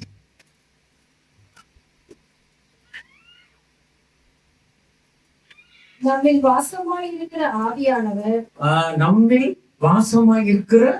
ஆவியானவர் நம்மிடத்தில் வைராக்கிய வாஞ்சையா இருக்கிறார் என்று வேத வாக்கியம் வீணாய் சொல்லுகிறது என்று நினைக்கிறீர்களா? வேத வாக்கியம் வீணாய் சொல்லுகிறது என்று நினைக்கிறீர்களா? சகோதரர்களே, நீங்க வந்து எனக்கு வந்து இப்போ ரொம்ப ரொம்ப அவசியம். இந்த இடத்துல வந்து அதாவது பரிசுத்த ஆவியானவர் உங்களிடத்துல இருந்தா அவர் உங்களுக்குள்ளால வாஞ்சை உள்ளவராக இருக்கிறார். இப்ப பிளீஸ் நீங்க ஒரு தொழில் பண்றீங்க, உடையுது, நொறுங்குது, நஷ்டம் வருது, கஷ்டம் வருது. அப்படிப்பட்ட ஒரு சூழ்நிலையில ஆவியானவர் உங்களுக்குள்ள இருந்தா அவர் வைராக்கிய வாஞ்சை உள்ளவராக இருக்கிறார். எதுக்கு வைராக்கிய வாஞ்சை உள்ளவராக இருக்கணும்? அந்த தொழில் ஏன் உடையுது, அந்த பிரச்சனையை தீர்க்கிறதுக்கு அவர் வைராக்கிய வாஞ்சை உள்ளவராய் ஒரு பராக்கிரமசாலியை போல உங்களோட கூட இருக்கிறத நீங்க இன்னைக்கு உணருங்க, பரிசுத்த ஆவி உங்களுக்கு வரும்போது அப்படிப்பட்ட பாவனை நீங்க வாங்குறீங்க. அல்லேலூயா சொல்லுங்க, அல்லேலூயா சொல்லுங்களேன், அல்லேலூயா சொல்லுங்களேன். ஹalleluya. அப்படிங்கிற இன்னொரு விஷயம் சொல்ல போறேன். ஏசாயா 10:27 இந்த கடைசி ஒரு வரி அப்படிங்க சிஸ்டர். அபிஷேகத்தினால் நுகம் முடிந்து போம். அபிஷேகத்தினால நுகம் முறிஞ்சு போகும். அபிஷேகத்தினால நுகம் முறிஞ்சு. நீங்க கவனிச்சீங்களா? அபிஷேகத்தினால் நுகம் முறிஞ்சு போகும். எத்தனை நோகம் உங்க வீட்டுல இருக்கு? உங்க பிள்ளைங்க பாதிக்கும்படி ஒரு நோகம், வைப்பை பாதிக்கும்படி ஒரு நோகம், புருஷனை பாதிக்கும்படி ஒரு நோகம், உன் தொழிலை பாதிக்கும்படி ஒரு நோகம், உன் வருமானத்தை பாதிக்கும்படி ஒரு நோகம், வாழ்க்கையில உனக்கு பிரச்சனை மேல பிரச்சனை, பலவீனத்தின் மேல பலவீனத்தை தந்து உன்னுடைய வருமானத்தை அழிக்கிற ஒரு நோகம். அப்படி எத்தனை நோகம் இருக்குது இல்ல? அபிஷேகம் இந்த நோகத்தை இன்னைக்கு முடிக்கும். நீங்க வந்த பிள்ளைங்க யாரும் போக முடியாது. அபிஷேகத்தை முடிக்கும். நீ எழும்ப முடியல, உயர முடியல, தவிக்க முடியல, துணிக்க முடியல, ஆலயத்துக்கு டைமுக்கு வர முடியல. வாங்க இருக்கிற நுகத்தை அபிஷேகம்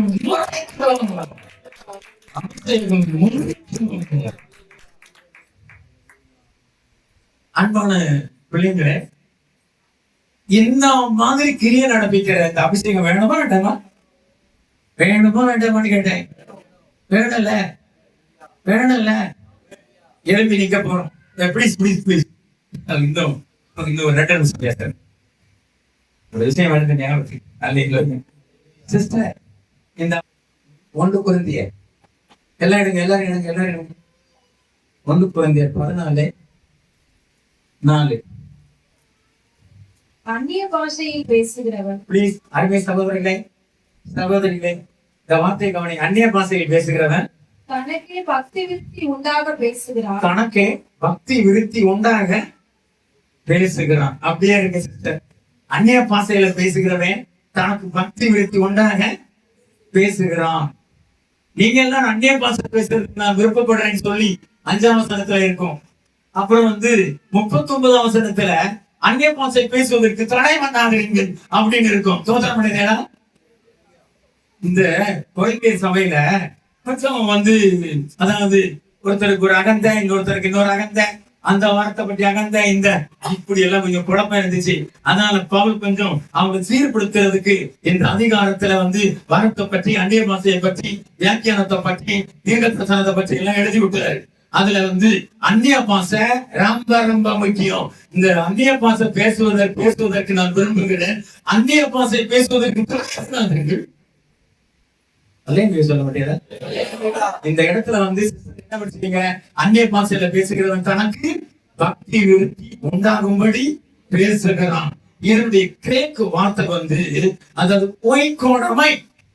என்னது? ஒய்கோடமை. கிரேக்கில ஒய்கோடமை. அதுக்கு அர்த்தம் கட்டி எழுப்புதல். எப்படி கட்டி எழுப்புதல்? ஒரு கட்டிடத்தை கட்டி எழுப்புவது போல கட்டி எழுப்புதல். ஆமென் சொல்றோமே சிஸ்டர். ஆவி ஆத்மா சரீரத்தை ஆண்டவர் சுத்தம் பண்ணும்படி நீங்க அந்நிய பாஷையில பேசும்போது நீங்க பக்தி அடையறீங்க. நீங்க பக்தி விருத்தி அடையறீங்க. அப்ப நீங்க பக்தி விருத்தி அடைவதற்கு இந்த அந்நிய பாஷை தேவைப்படுதாமே. இந்த அந்நிய பாஷை தேவைப்படுதாமே. அந்த 2ஆம் வசனம் படிக்கும் போது அந்நிய பாஷையில பேசுகிறவன் தனக்கு பக்தி விருத்தி தேவனோடு பேசுகிறான். அந்நிய பாஷையில் பேசுகிறவன் தேவனோடு பேசுகிறான். அல்லேலூயா சொல்பவனே. அல்லேலூயா. அப்போ நீங்க தேவனோடு பேச வேண்டாமா? நீங்க தேவனோடு பேச வேண்டாமா? நீங்க தேவனோடு பேச வேண்டாமா? என்னைக்கு நீ தேவனோட பேச போறீங்க? அந்நிய பாஷையில பேசுகிறவன் தனக்கு பக்தி விருத்தி உண்டாகும்படி பேசுகிறான். அவன் தேவனோடு பேசுகிறான். அவன் ரகசியங்களை பேசுகிறான். அல்லேலூயா சொல்லுவாமே. அல்லேலூயா. அல்லேலூயா. என்ன பிசாசுக்கு பிடிக்கவே பிடிக்காது. யாரையும் தான் பிடிக்காது அப்படின்னு சொல்லுவீங்க. சிலரை பிசாசுக்கு ரொம்ப பிடிக்கும். ஏன்னா பிசாசு ஒரு தட்டு தட்டி விட்டுட்டு இதை பண்ணுன்னு சொன்னா அவங்க பண்ணிருக்காங்க, அவனுக்கு ரொம்ப பிடிக்கும். என்ன அவனுக்கு பிடிக்கவே முடியாது. இந்த யுவராஜி பசங்களே என்ன அவனுக்கு பிடிக்கவே பிடிக்காது. ஏன் அப்படின்னா நான் இப்ப பேசுறது அவனுக்கு கேக்குது. அவன் எல்லாம் குண்டு வைப்பான். அவன் குண்டு வைக்கும் போது அது ஜெயிக்காத அளவுக்கு நான் ஜெபம் பண்ணிட்டு வந்திருக்கேன். டேய், நீ மட்டும் இதுக்கு மிஞ்சி வராத, எந்த ஆர்டர் போட்டுட்டு தான் வந்திருக்கிறேன். அவன் ஒண்ணுமே நான் பேசுற வார்த்தைக்கு எதிரா உங்களுக்கு கேடு உண்டாக்க முடியாது. அல்லேலூயா சொல்லுவோம், அல்லேலூயா சொல்லுவோம்.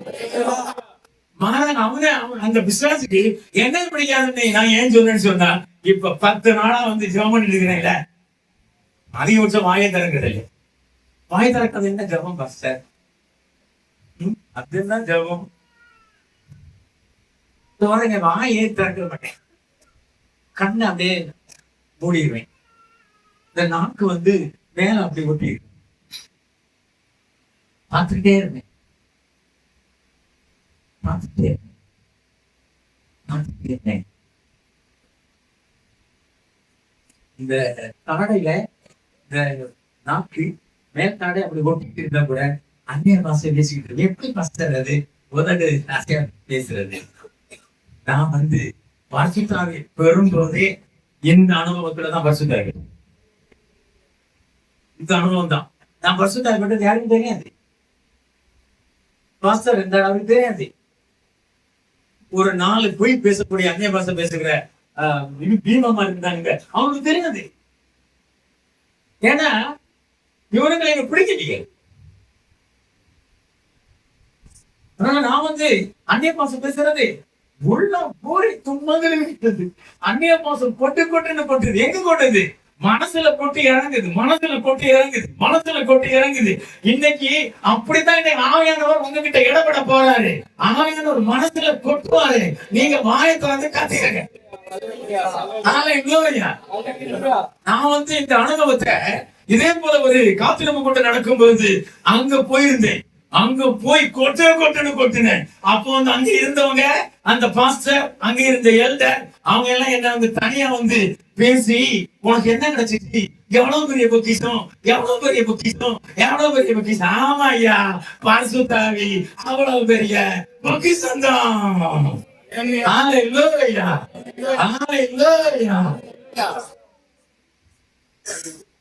ஆனா யாது எந்த இந்த என் வாழ்க்கையை கெடுக்கக்கூடிய நச்சிருக்கிற பாவங்கள் எல்லாம் கிட்ட வராத, கிட்ட வராத. அப்ப பெற்ற அபிஷேகம் அது அக்கறையா எனக்குள்ள எரிஞ்சு யாரும் ஒரு பாவத்தை கிட்ட சேர்க்காது. நான் வாலிப நாட்கள் ரொம்ப ஞானமாக வாழ்ந்தேன், பரிசுத்தமாக வாழ்ந்தேன், கிருபையா வாழ்ந்தேன், பொறுமையா வாழ்ந்தேன், சமாதானமா வாழ்ந்தேன், அன்புள்ளவனா வாழ்ந்தேன். அதனால நிறைய பொண்ணுங்களுக்கு என்ன பிடிச்சிச்சு கல்யாணம் பண்றதுக்கு. அப்பா அப்பா அப்பா எத்தனை போராட்டம். எந்த பேயும் நான் கிட்ட சேர்க்கவே இல்லை. என் குடும்பத்தார் எனக்கு கல்யாணம் பண்ணி வச்சாங்க. அந்த சகோதரியத்தை கல்யாணம் பண்ணேன் மாஸ்டர். வேற நான் ஒண்ணு அப்படி ஒண்ணும் போவாது. எனக்கு அது பிடிக்குங்கல்ல, பிடிக்கலன்னா ஆமையானவர் என்ன அப்படி நடத்துறாரு. ஆமென், ஹல்லேலூயா. என்ன வஞ்சிக்கிறதுக்கு சிலருக்கு சில ப்ரோக்ராம்ல இருப்பேன்ல, அப்ப போட்டோ எடுத்துட்டு இவருதான் பாவிக்கல, இவரு தானே நான் பட்சத்து எரிகிற அக்கினி. இந்த அக்கினி கிட்ட அவ்வளவுதான், தூள் தூளா போயிடும். அப்படி கிடுகிடுத்து வச்சுட்டு வந்துடுவேன். அதோட பயந்து ஓடிடுவான். இது சொன்னா மானம் போயிடும்னு சொல்லி. அருமையான பிள்ளைங்களே, வாலிப நாட்கள் அப்படி வாழ்ந்து நீ மாசுப்படுங்கனே, அப்படிதான் வாழணும், அப்படிதான் வாழணும். அல்லேலூயா, அல்லேலூயா, அல்லேலூயா. யாரும் அசுத்தம் கிட்ட வரக்கூடாது. பரிசுத்தாவி பெற்று அந்த பரிசுத்தாவின் அக்கினியில எரிஞ்சி யாரும் ஒரு பாவத்தை கிட்ட கூடாது. நான் சொன்ன நிறைய இருக்கும். என்கிட்ட யாராவது அதாவது திருக்கு புத்தி, கெட்ட புத்தி வச்சிருந்தாங்கன்னா அவங்க அவமானப்பட்டு போவாங்க. என் கிட்டே அந்த அவமானப்பட்டு தெரியாது, ஆனா அவங்க அவமானப்பட்டு போவாங்க. அவ்வளவு எரிவந்தமா வாழ எனக்குள்ள இருந்த அபிஷேகம் என்ன நடத்தியது. அன்பு பிள்ளைங்களே, வாலிப பிள்ளைங்களே, ஐயோ இயேசுவே, வாலிப பிள்ளைங்களே, நீங்க இப்படிதான் வாழணும். அல்லேலூயா, அல்லேலூயா. கர்த்தருக்கு ஸ்தோத்திரம் உண்டாகட்டும். யாவது பொண்ணுகிட்ட சொல்லுவேன், யாவது பையனுக்கிட்ட வந்து வாழாட்டக்கூடாது. வாழாட்டுனா வாழ கர்த்தர் வெற்றி போடணும். அல்லேலூயா, அல்லேலூயா சொல்லுவேன். பசங்களுக்கு சொல்லுவேன், யாவது ஒரு பொண்ணு வந்து வாழாட்டக்கூடாது. வாழாட்டுனா வாழ வெற்றி போடணும். சபை அப்படி இருந்தா எப்படி இருக்குமா சார்? மாறாத எப்படி இருக்கும்? இப்படி இருக்கணும். பழையத்துக்கு எனக்கு சம்பந்தம் இல்லை, எந்த அசுத்தத்துக்கு எனக்கு சம்பந்தம் இல்லை, எந்த கேடுக்கு எனக்கு சம்பந்தம் இல்லை. அப்படின்னு முடிவு பண்ணுங்க, எல்லாத்துக்கும் ஒதுக்குங்க. ஆவியானவர் இப்ப ஊற்றப்பட போகிறா. அல்லேலூயா சொல்றோம். அந்நிய பாஷை வேணுமா வேண்டாமா? அந்நிய பாஷையில பேசுறது வந்து இவரு ஏதோ சொன்னாரு, எனக்கு இவர கோபம் வந்துச்சு. அல்லேலூயா, நான் தான் ஓப்பனா பேசுறாச்சே. அதாவது அப்படி சத்தம் போடுறது, கத்துறது, ஆர்ப்பரிக்கிறது, அது எனக்கு பிடிக்காது. அவர் எனக்கு பிடிக்காத வந்தரங்கத்தை அவர் சொன்னாரு. ஆனா அந்நிய பாஷை பேசணும், அந்நிய பாஷை பேசணும். இனி இந்த மியூசிக் அதுல ஏன் தொடக்கூடாது சொன்னேன்? அந்நிய பாஷை பேசணும். இப்ப நான் வந்து அந்நிய பாஷை பேச போறேன். நீங்க எனக்கு பின்னாடி நம்பி அந்நிய பாஷை பேசி இந்த இடத்தை அசைக்கணும். அப்போஸ்தலர் 2ஆம் அதிகாரத்துல ஆவியானவர் ஊற்றப்பட்ட போது அந்த இடம் அசைஞ்சிச்சு இல்ல? ஆவியானவர் ஊற்றப்படும் போது இது மேல் விடானதுனால ஆவியானவர் ஊற்றப்படும் போது இடம் அசையணும். அப்புறம் பிரிந்திருக்கும் நாமம் வந்துச்சு இல்ல? பிரிந்திருக்கும் நாமம் சொல்றோம். பிரிந்திருக்கும் நாமம், அது அந்நிய பாஷை பேசுகிற நாவு. ஏன் இந்த நாவல் அந்நிய பாஷை பேசணும்? ஏன் இந்த நாவுக்கு பிரிந்திருக்கும் நாவு? கெட்ட வார்த்தை பேசி போய் பேசி அவன் அந்த காரியத்தை மூட்டி விட்டு வேலைக்கு பார்த்துக்கிட்டு இருந்த இந்த பொண்ணாத நாவுல அந்நிய பாஷை தரணும்னு சொன்னா ஒரு பிரிவினை உண்டாக வேண்டியதானே? அந்த பிரிவினை அது உங்களுக்கு நாவல தெரியும். கரப்புரு, சடபிலி, காரங்கனி, அசப்பிரவாரா, அப்படி அப்படி அப்படி அப்படி அப்படி அப்படி ஒரு இப்படி வரும். குளறது மாதிரி வரும். அன்பான பிள்ளைங்களே, என்னோட வார்த்தை இருக்கிற டைம் இல்ல, கொள்ளற மாதிரி வரணும். ஆனா உடனே நீங்க விசுவாசத்தை பற்பல பாசைகளை பேசுங்க, அந்நிய பாசை பேசுங்க, நலமான பாசை பேசுங்க.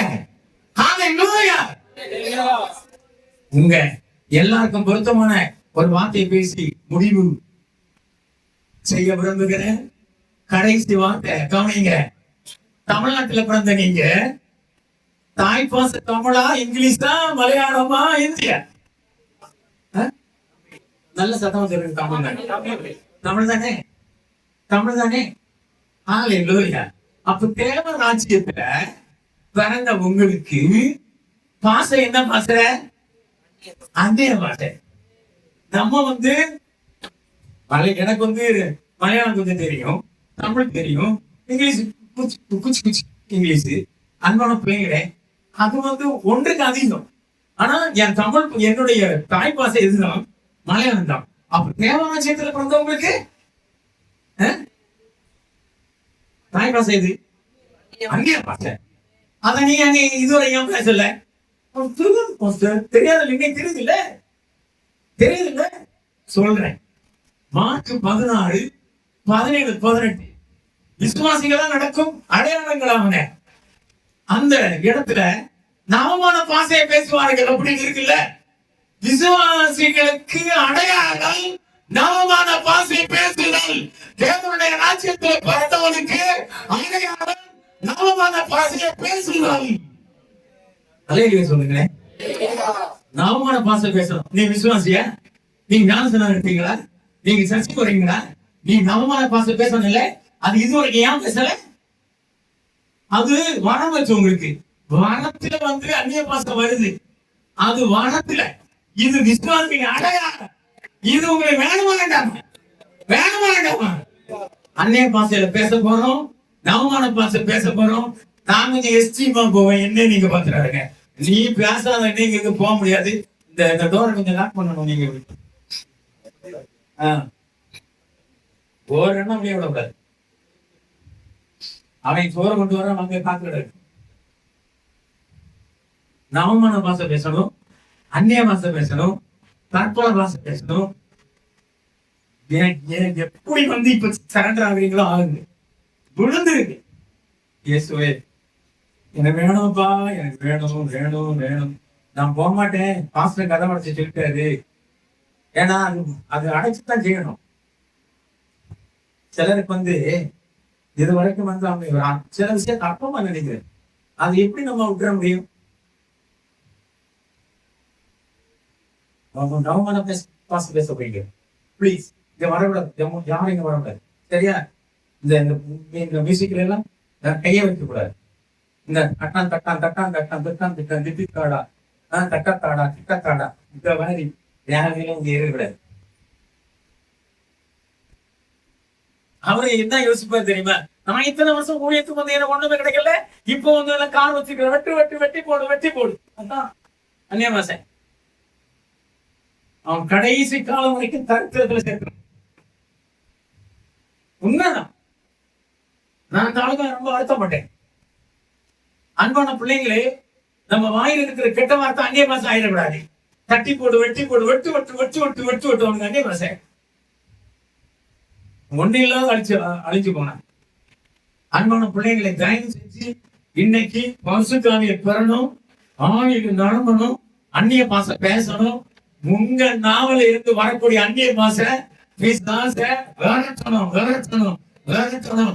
நீங்க அந்நிய பாசை பேசுகிறதுனால் நீங்க உங்க குடும்பத்தை கட்டுகிறீர்கள்.